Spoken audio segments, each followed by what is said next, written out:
हमारे आज के कार्यक्रम के मुख्य अतिथि माननीय राजनाथ सिंह जी का। दिल्ली विधानसभा के अध्यक्ष श्रीमान बिजेंद्र जी गुप्त, दिल्ली राज्य की मुख्यमंत्री श्रीमती रेखा जी गुप्त और विधायी कार्य मंत्री दिल्ली श्री प्रवेश सिंह जी वर्मा और जाने माने विचारक इस देश के पद्म भूषण आदरणीय श्री राम बहादुर जी राय, श्री मोहन सिंह जी बिष्ट, उपाध्यक्ष दिल्ली विधानसभा, श्री रंजीत सिंह जी सचिव दिल्ली विधानसभा और हमारे भारत सरकार के मंत्री श्री हर्ष जी मल्होत्रा, दिल्ली प्रदेश भारतीय जनता पार्टी के अध्यक्ष वीरेंद्र सचदेवा, पूर्व सांसद रमेश जी बिदुड़ी और अभी जिस काफी टेबल बुक का जो यहां पर अनावरण हुआ है, नहीं अच्छा, श्री गुंजन जी अग्रवाल और इस कार्यक्रम में बैठे सभी सम्मानित देवियों व सज्जनों, काफी देर से इस मंच पर मैं बैठा हूं और आपने देखा कि सबसे पहले उद्बोधन यदि किसी का हुआ है तो हमारे विधानसभा अध्यक्ष जी का हुआ है। विधानसभा अध्यक्ष जी ने अपना भाषण करते हुए मेरी कुछ जरूरत से ज्यादा उन्होंने प्रशंसा कर दी है। बहुत सारे शब्दों का अलंकार भी उन्होंने मेरे बारे में प्रयोग किया है, लेकिन सार्वजनिक जीवन में काम करने वाले हम लोगों को इस यथार्थ को समझना चाहिए कि मनुष्य अपने जीवन में शब्दों के अलंकारों से अलंकृत होकर कभी विभूषित नहीं हो सकता। मनुष्य अपने जीवन में विभूषित होता है तो अपनी कृतियों के माध्यम से विभूषित होता है। इस संबंध में सार्वजनिक जीवन में काम करने वाले लोगों को सदैव सजग रहना चाहिए और मैं तो विधानसभा अध्यक्ष जी श्री बिजेंद्र जी गुप्त के प्रति आभार व्यक्त करना चाहता हूं कि उन्होंने इस कार्यक्रम में मुझे आमंत्रित किया और जिन विभूतियों की स्मृति में यह कार्यक्रम है, स्वाभाविक रूप से उनका नाम सुनते ही अपने सहज रूप से मैंने अपनी सहमति दे दी थी और दिल्ली विधानसभा के इस ऐतिहासिक प्रांगण में हम सब भारत के पूर्व प्रधानमंत्री श्री अटल बिहारी जी वाजपेयी की जन्म शताब्दी पूर्ण होने का उत्सव मना रहे हैं और इसी क्रम में इस सदन में अटल जी और पंडित मदन मोहन मालवीय जी के चित्रों का अनावरण भी किया है। सर्वप्रथम मैं इन दोनों महापुरुषों को अपनी श्रद्धांजलि अर्पित करता हूं और शीश झुकाकर उनकी स्मृति को मैं नमन भी करता हूं। साथियों, दिल्ली विधानसभा का यह परिसर ईंट और पत्थरों से बना हुआ यह महज कोई ढांचा नहीं है, बल्कि यह स्थान है जहां वर्षों से भारत की लोकतांत्रिक चेतना ने अपने विचारों को स्वर दिया है और आज यहां खड़े होकर स्वतः ही मुझे यह एहसास होता है कि हम किसी साधारण मंच पर नहीं हैं, बल्कि हम उस केंद्र पर खड़े हैं जहां से भारत की संसदीय परंपरा को एक नई दिशा मिली है। आज आपके बीच इस लोकतांत्रिक केंद्र में खड़े होकर मैं खुद को गौरवान्वित महसूस कर रहा हूं, इसलिए क्योंकि यही वह परिसर है जहां से विट्ठल भाई पटेल, गोपाल कृष्ण जी गोखले, मोतीलाल जी नेहरू, लाला लाजपत राय जी, तेज बहादुर जी शप्रू, सुरेंद्रनाथ बनर्जी, मधुल हक, सच्चिदानंद सिन्हा और पंडित मदन मोहन मालवीय जैसे महापुरुषों ने और इनकी वाणी ने भारत राष्ट्र को एक दिशा दी है। साथियों, आजादी से पहले इसी लेजिस्लेटिव असेंबली में भारतीय संसदीय व्यवस्था की नींव पड़ी थी और इस ऐतिहासिक परिसर में श्री अटल बिहारी वाजपेयी जी और आदरणीय मालवीय जी के चित्रों का अनावरण होना हमारी ओर से अपने महापुरुषों के प्रति कृतज्ञता और सम्मान का यह प्रतीक है। यह केवल मैं मानता हूं दो व्यक्तियों का सम्मान नहीं है, बल्कि भारतीय लोकतांत्रिक परंपरा, नैतिक राजनीति और राष्ट्रवाद की भावना का भी यह सम्मान है। साथियों, वैसे तो यह संयोग ही है कि मालवीय जी और अटल जी का जन्म एक ही तिथि को हुआ, लेकिन इतिहास में कुछ संयोग ऐसे होते हैं जो केवल संयोग नहीं रहते, वे संकेत बन जाते हैं। मानो नीयत स्वयं कुछ संदेश देना चाहती हो। दोनों महापुरुष अलग अलग कालखंडों से आए, अलग अलग चुनौतियों से जूझे, लेकिन राष्ट्र सेवा, लोकतांत्रिक मूल्यों और सार्वजनिक जीवन में नैतिकता के प्रति उनकी प्रतिबद्धता एक ही स्रोत से प्रवाहित होती हुई स्पष्ट रूप से देखी जा सकती है। और यह एक कंटिन्यूटी, एक यह लिविंग ट्रेडिशन है जिसे हम आज अपने सामने मूर्त रूप होते हुए देख रहे हैं। साथियों, इन दोनों महापुरुषों ने स्वतंत्रता संग्राम को जिया, स्वतंत्रता संग्राम को महसूस किया और उसे अपने जीवन का आधार बनाया। दोनों ने राष्ट्रीय चेतना को अपने आचरण से एक नई ऊर्जा दी है। दोनों ने हमें यह सिखाया है कि राजनीति केवल सत्ता प्राप्ति का माध्यम नहीं है, बल्कि पब्लिक सर्विस का, जन सेवा का एक सर्वोच्च यह मंच है। साथियों, अटल जी ने जिस गरिमा, संवाद और म्यूचुअल रेस्पेक्ट, पारस्परिक सम्मान की राजनीति की, मैं मानता हूं आज भी अपने में वह एक बेंचमार्क है। वहीं महामना मालवीय जी ने शिक्षा, संस्कृति और स्वाभिमान को राष्ट्र निर्माण का मूल आधार बनाया। दोनों ने यह सिद्ध किया कि लोकतंत्र तभी मजबूत होता है जब उसमें विचार हो, संवेदना हो और इसके साथ ही उसमें चरित्र भी हो। साथियों, अटल जी और मालवीय जी दोनों ही बहुआयामी व्यक्तित्व थे। कवि, हृदय, विचारक, पत्रकार और ओजस्वी वक्ता, स्वतंत्रता सेनानी और संपादक, इन सभी रूपों में उन्होंने भारत राष्ट्र को एक दिशा दी है। अटल जी की कविताओं में जहां राष्ट्र की पीड़ा और आशा दिखती है, वहीं मालवीय जी के विचारों में शिक्षा को लेकर एक दूर दृष्टि भी दिखाई देती है, जो अपने समय में बहुत ही आगे थी। और यह कहना अतिशयोक्त भी नहीं होगी कि दोनों ही ट्रू स्टेट्समैन थे, सच्चे राजनेता थे। दोनों ऐसे नेता जो सत्ता से ऊपर राष्ट्र को रखते थे और तात्कालिक लाभ से ऊपर दीर्घकालिक हित को बराबर उन्होंने रखा। जहां तक अटल जी का प्रश्न है, आप सभी अच्छी तरह जानते हैं कि उनका कैसा विनोदी स्वभाव था। और एक महत्वपूर्ण बात जो उन्होंने कही थी, उसे सचमुच मैंने अपने जीवन में भी स्वीकार किया है, उसे अंगीकार किया है। छोटे मन से कोई बड़ा नहीं होता, टूटे मन से कोई खड़ा नहीं होता। यह अटल बिहारी वाजपेयी जी जैसा ही कोई व्यक्ति बोल सकता है। छोटे मन के व्यक्ति को जीवन में कभी सुख की प्राप्ति नहीं हो सकती, आनंद की प्राप्ति नहीं हो सकती। और मैं तो कहता हूं, छोटे मन का व्यक्ति चाहे कितनी भी पूजा करे, चाहे जो कुछ भी कर ले, चाहे जितने लोगों को भोजन करा ले, जितना भी जल का कल्याणकारी कार्य कर ले, उसे जीवन में परमात्मा की भी प्राप्ति नहीं हो सकती है, परमानंद की भी प्राप्ति छोटे मन के व्यक्ति को नहीं हो सकती। उनका जैसा विनोदी स्वभाव था और हमारे अटल जी इस प्रकार के प्रत्युत्पन्न मति के थे, हम सब अच्छी तरह परिचित हैं। मैं घटना की चर्चा करना चाहूंगा, शायद आप में से बहुत लोगों को इस बात की जानकारी होगी कि पाकिस्तान में वो गए थे।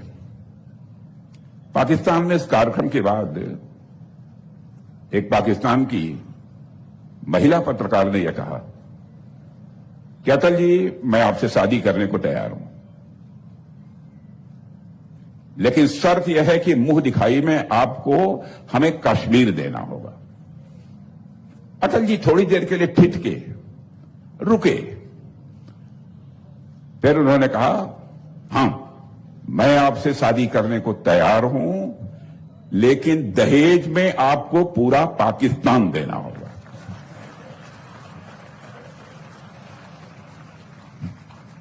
अब आप ये कल्पना कर लीजिए कि उनका सेंस ऑफ ह्यूमर कैसा था। मुझे याद है कि एक बार हिमाचल प्रदेश की सार्वजनिक सभा को संबोधित करते हुए, चुनावी व सार्वजनिक सभा की वो गए थे। स्वर्गीय वीरभद्र सिंह जी वहां के मुख्यमंत्री थे। किसी की आलोचना भी यदि अटल जी करते थे, इस बात का ध्यान रखते थे कि मर्यादा का किसी भी सूरत में अतिक्रमण नहीं होना चाहिए और वह व्यक्ति किसी भी सूरत में आहत भी नहीं होना चाहिए। तो वहां की सार्वजनिक सभा को संबोधित करते हुए उन्होंने कहा कि आपके मुख्यमंत्री जी भद्र तो हैं लेकिन वीर नहीं। आप ये कल्पना करिए कितनी शालीनता, जो कुछ भी कहना था उन्होंने कह भी दिया, लेकिन मैं समझता हूं जिसके लिए कहा वह भी आहत नहीं हुआ। ऐसा मतलब प्रत्युत्पन्न मति, ऐसा स्वभाव,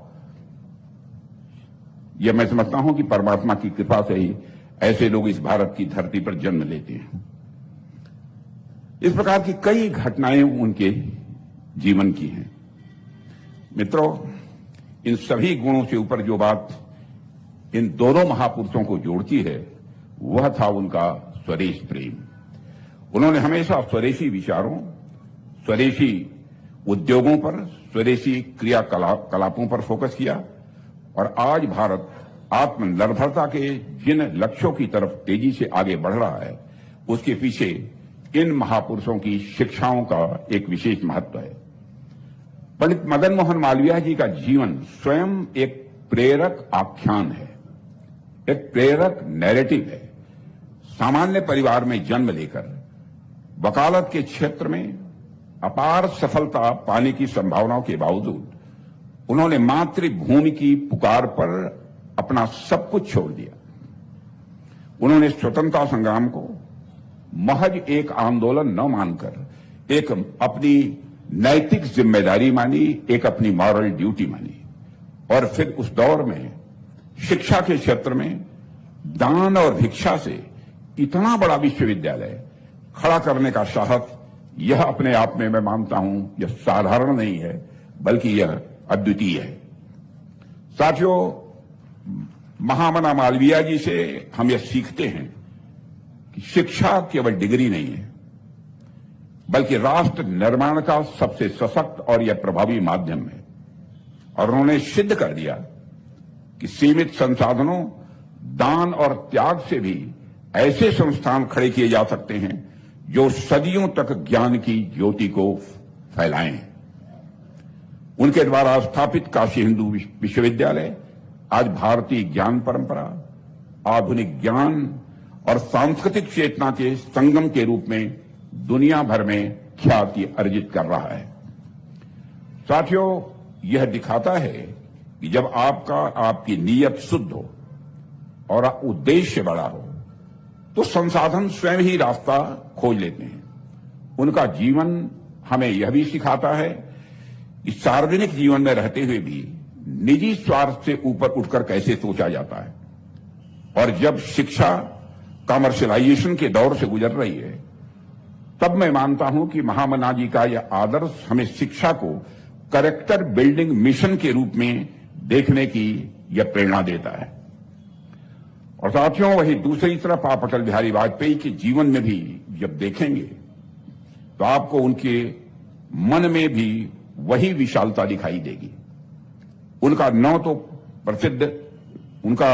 तो बहुत बड़ा प्रसिद्ध कथन है जिसकी मैंने चर्चा की कि छोटे मन से कोई बड़ा नहीं हो सकता, टूटे मन से कोई खड़ा नहीं हो सकता। और यह एक वाक्य यह सचमुच हमारे चित्त में इस हद तक बैठ गया कि मैं कह सकता हूं कि इस एक वाक्य में ही जीवन का पूरा सार है।